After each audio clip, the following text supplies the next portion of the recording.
Sure, Naomi. I'd love to do that in about 7 or 8 minutes. By the way, Naomi, have you seen this? My wife, Lynn Schauman, who you know, she taught you 30 years ago as long as I did. But she says this is a must read for the board and a must read for anyone involved in charter schools. Today's New York Times. Okay. Anyway, hi everybody on the SUNY board. My name is Steve Bergen, and I'm going to try to give you a 7-minute overview of the TI Charter School. So we begin with, here's the number, we begin with 88 students in grade 6. And we know from having done much research that the correct number is 100, or at least 100. But we begin with 88 because we found 2 locations on Webster Avenue, and for pragmatic reasons, we really cannot be more than 88 because we're going to be in this building for 2 years. We're going to open with 6 teachers and an executive assistant, along with Miss Scott, who's over here on the side, and me, and that makes a total of 9 employees. 6 teachers, executive assistant, Miss Scott as principal, and me as the executive director. Our plan is for Miss Scott to handle the special ed and ELL needs of our school in year 1, and for me to handle the operations side in year 1. This pragmatic approach is needed to keep our budget balanced in year 1. The treasurer on our board will help me in managing contracts, human resources, compliance issues, accounts receivable and accounts payable.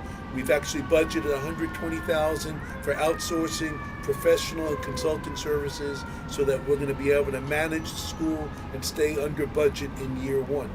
As you've probably seen in page 326 of our application, we'll be adding in year 2 an ELL teacher, a special ed teacher, and of course we'll have our ASC, our academic services, academic support coordinator in year 2. This will help us grow what Ms. Scott and I call our academic planning team, nicknamed our APT. As you'll hear from other members of our team, we have an atypical view and plan for technology, wanting our kids to have access to all technology tools, including e-readers and computers, help them improve their reading and writing and math skills.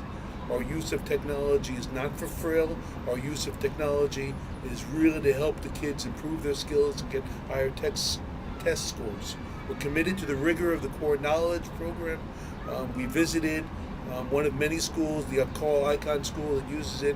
The principal there believes absolutely that it's their core knowledge, along with quality teachers and their extended day, that accounts for the school testing at twice the average of other Bronx schools. We've become a school that fully practices CTT, which many of you know stands for Collaborative Team Teaching, in year 3, but we'll be working towards that in year 1 and year 2. Our class captains will begin in year 1, but by year 3, it'll be a formal institutional part of our program. Each class captain will represent one country, and there'll be a Japan class captain, or a Brazilian class captain, or an Israeli or a Ghana class captain, and those will be the countries that homeroom connects to via Skype on a daily and weekly basis. What does our school look like from 8 to 5? The families arrive at 8. The kids are in the homeroom from 8 to 8:30. They're mingling, they're catching up. They're possibly using some technology, but more they're talking to each other.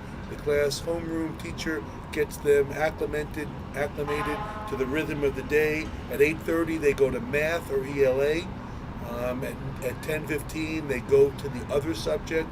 They do a lot of academic skill and drill work between 8:30 and 12:15, and then we have a break in the day from 12:15 to 1:15.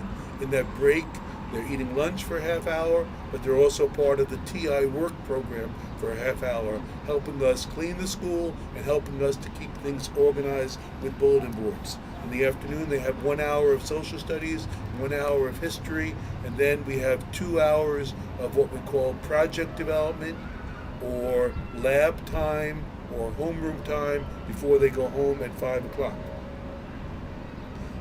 I want to end by simply emphasizing the 5 attributes that are part of the school culture.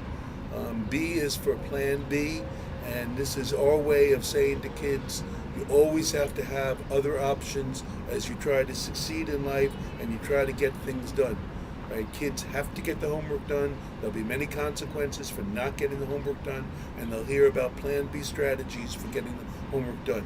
They have to practice resilience and integrity and dedication, and we're going to make the school work in our complicated first year by hiring 7 people who absolutely will be dedicated employees with integrity, right, with tremendous resilience. We're going to build a school culture of empathy so that kids know no matter what subject they're in, whether it's math, English, or singing, or art, they know, or PE, they know that they're not always on the top, and there'll be some people who are weaker than them, but we all have to have empathy for each other, right, as we want to make progress.